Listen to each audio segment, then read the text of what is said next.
Was this a worthy successor to Karate Kid, or was this just another Hollywood corporate scam movie to make you spend your money on something you watched when you were like 5 years old? Let's talk about it. Hi, welcome back to another Andrew Movie Reviews. I watched Karate Kid Legends, and let's just say I have a lot of thoughts that I hope to get across to you guys today. So I'll start by saying this. I did enjoy the film, but it definitely has a lot of problems, and it wasn't really great. It was good.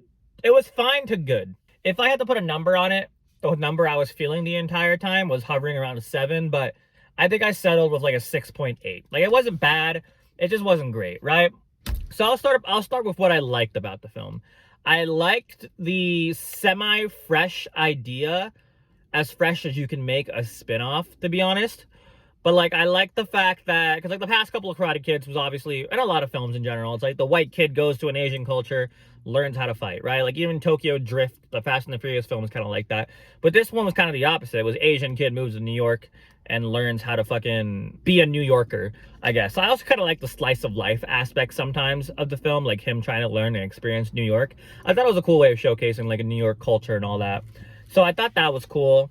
I really like the fact that he was already an established fighter. Like, he didn't have to, like, start from scratch. He was already, like, a fighter, which was cool. And I liked how he, at one point, I don't want, let me just start with spoilers. Because, like, I don't know how else I can describe this movie without spoiling it. So, just watch the film before you watch this, basically.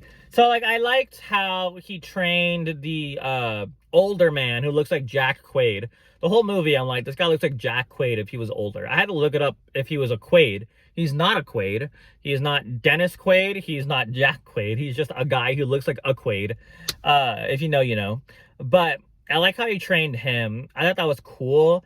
It felt kind of unnecessary, but it also was kind of cool. Like, it incorporated a lot of different fighting styles, which I thought was cool, but also I, again, thought it was kind of unnecessary, so it was like a mixed bag of emotions for me. But overall, it was still cool. The action itself was pretty cool. It felt very Jackie Chan-ish, obviously, because he was in the film, but it also felt like a, not a cheap imitation, but it felt like it wasn't a full Jackie Chan potential film. Like, if you know prime Jackie Chan, you know, like, the super over-the-top action with, like, no cuts whatsoever, just, like, straight up, like, no cut fight scenes, right? Some of the fight scenes here were super edited, and sometimes they were kind of icky. For the most part, they were pretty cool, but sometimes it was a little but I did like and dislike how many different fighting styles were incorporated into this film. I also really liked the graphic style they used. So, like, when a graphic would pop up, it would have, like, a paintbrush type, like, colorful, maybe comic-y, cool looking pop style. I don't know how to describe it, but I really like the graphics that would pop up on screen. I thought those were super cool. And the main characters and I think the entirety of the cast was pretty good. The main character was really good. The love interest was really good. I don't know names, to be honest. I already forgot, but they were good. Everyone was good. So I think overall, I did definitely enjoy the film, like I said. That being said, definitely some cons to talk about. A lot of cons. First, and the most important one that kind of hurts the film the most, this film felt so rushed. Everything happened so quickly. Nothing has any time to breathe. Which, I mean, like, if you're a TikTok brain kid, maybe you'd like that. I kind of am, but I also have an appreciation for film. And everything just happens so quick. It's like, boom, this happens. Okay, we moved on. Boom, this happens. Okay, we moved on. Boom, this happened. Moved on. Everything just fires off. Bat, bat, bat, bat, bat. And, like, nothing ever has any time to breathe. That includes the characters. I felt like no characters but the main character had any growth whatsoever. I mean, like, maybe, like, tiny, minuscule amount of growth. Like, the mom, she had a little bit, but, like, it was kind of forced. Like, every single character served a purpose, and that purpose was to move along the main character. Which is, like, yeah, it's kind of like what a movie's about. But there was, like, no B-plot in this film. There was nothing. It was just main character, he has this going on. How are these characters going to support him in doing that, right? And like I said, it was still cool. The journey was still cool, don't get me wrong. But, like, I just didn't have, like, a care about anybody besides, like, the main three characters, like the love interest, the dad, and then him. Everyone else, I honestly don't care about. Jackie Chan I do because he's Jackie Chan, but it's not because of the character, it's because he's Jackie Chan. Does that make sense?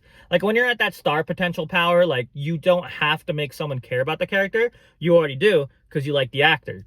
Kind of like a John Wick type of situation, or not John Wick, a Keanu Reeves type situation. Like you don't have to like the character, but you like Keanu Reeves, so you're gonna like the character. You know what I mean?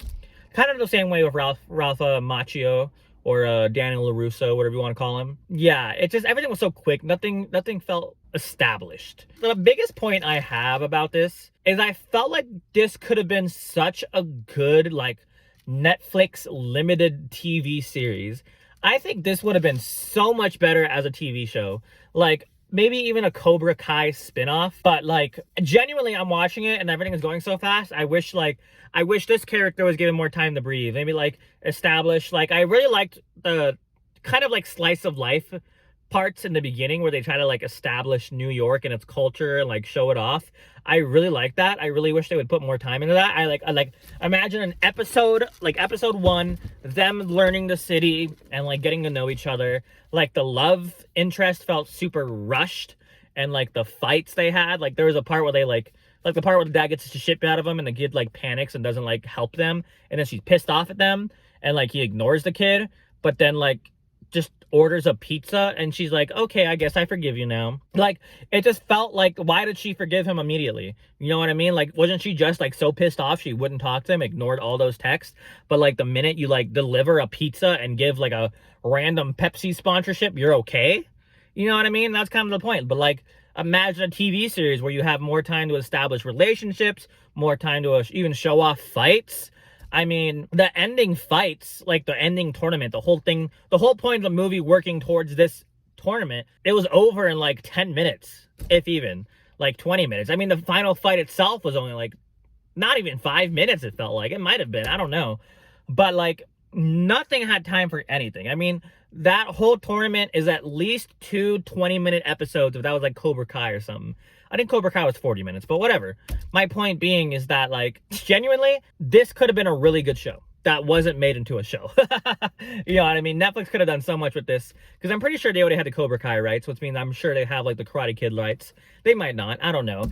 But, yeah, it was a miss opportunity on that part. Maybe they tried and they said no. Maybe that's why it was a super rushed film, but, yeah. And at first, I was really upset that Cobra Kai, because I watched Cobra Kai this year and Karate Kid. Not the second and third Karate Kids, but I watched the first one and all of Cobra Kai. And I fucking love Cobra Kai. So I was disappointed when none of the characters showed up. And basically that it wasn't canon. I already knew it wasn't canon, but I wished it was canon. But genuinely, I think Ralph Macchio, Daniel LaRusso, added nothing to this film.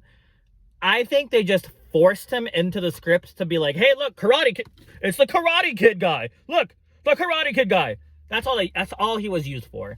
And I hated this fucking narrative they were pushing that was like 2 branches, 1 tree. Like, it just felt so forced to just push him in. Genuinely, if he was not in the film, I think it would have been better. I don't care, maybe like a cameo. He'll be like a video message like, hey, hi, I'm this guy, I know this guy. Like, that's all you needed. I think the fact they forced him into the fucking film, the last like half of the film, was like dumb. And I hated the way Jackie Chan just showed up and he's like, I need you in New York. And Daniel LaRusso's like, no, I'm not going. He's like, yeah, you are. And then like fucking next scene, he's like, I came. And it's like, no shit, you came. Here's how they could have made the movie or the cameo cool. Because obviously they spoil the fucking cameo in the trailers. That's how to get people in the film. But say, for example, like instead of having a fucking, I don't know if I mentioned this, but if I didn't, I hated the main villain in this film because I felt like he had no fucking personality whatsoever besides the fact that he's just an asshole. You know what I mean? That's his whole personality trait. He's an asshole. His dad's a fucking mob asshole, and he has a whole bunch of goonies that'll fucking like try to beat the shit out of the kids, and it's just dumb, right? But say, for example, it's not like a fucking asshole kid. It's a kid with a troubled past, and he's going through things, and then like at the end of the film where he's going through like a tournament, he's like, you'll never know my master, and the master turns out to be like fucking Johnny Lawrence or fucking Ralph Macchio. Like, that's just off the top of my head, but like, maybe make it in a way that have it like be a twist. Maybe turn it into a twist. I don't know. It's just the way they did it felt so fucking forced. I hated the 2 trees, 1 narrative. Like, I didn't hate the backstory of it. Like, it made sense. I just hate how forced it was. I just hate how quick it was. I hate how everything quick. Nothing was fucking given time. Make it a fucking TV show. This genuinely could have been such a great spin-off if you would have just given everything fucking time. I don't know if it was the script's fault. I don't know if it was the director's fault. I don't know if it's the editor's fault. But something went wrong with this film, and I'm frustrated because it could have been so good. Genuinely, it had so many good things going for it. It just didn't execute it very well. But I still enjoyed the film. I still think it's a 6.8. It's kind of a frustrating watch if you watched Cobra Kai and you know what it could have been. Because they used like some Cobra Kai sets. Like they used the fucking dojo from Cobra Kai, the Miyagi-Do. I don't know. It was just like nothing really saved that film at the end. Even if I fucking love Johnny Lawrence. But even if he wasn't like fucking featured in the film, nothing could really save it at that point. But to summarize, this film had a lot of potential. And it should have been a TV series, but it wasn't. And because of that, everything felt rushed. But overall, I still liked the main aspects, especially the main characters. And overall, it was an okay to good film. Should you watch it? Yes. In theaters? Probably not. But I got a cool bandana for like opening night. I'm not going to wear it, but it looked cool. Also, side note though, they finally renovated or opened up the newly renovated cinema. One of the theaters, right, got renovated. So they had reclined seating, and I was able to get reclined seating and watch the movie. That was pretty fucking lit. Didn't fall asleep, luckily, but yeah, that was like the one good part of the film, was that I was able to watch it while reclined. But yeah, besides that, it was fine. Watch it on Netflix if it comes out in like fucking a couple months, because I don't think this movie's gonna do very well in the box office. But yeah. That's how I feel. Thank you for watching. Let me know how you guys think. Did you like the film? Did you hate the film? Do you think it could have been better? Do you agree with me? Let me know how you feel. Subscribe, like, help me grow the channel. I love making these videos, so support if you can. Please. Thank you. Goodbye.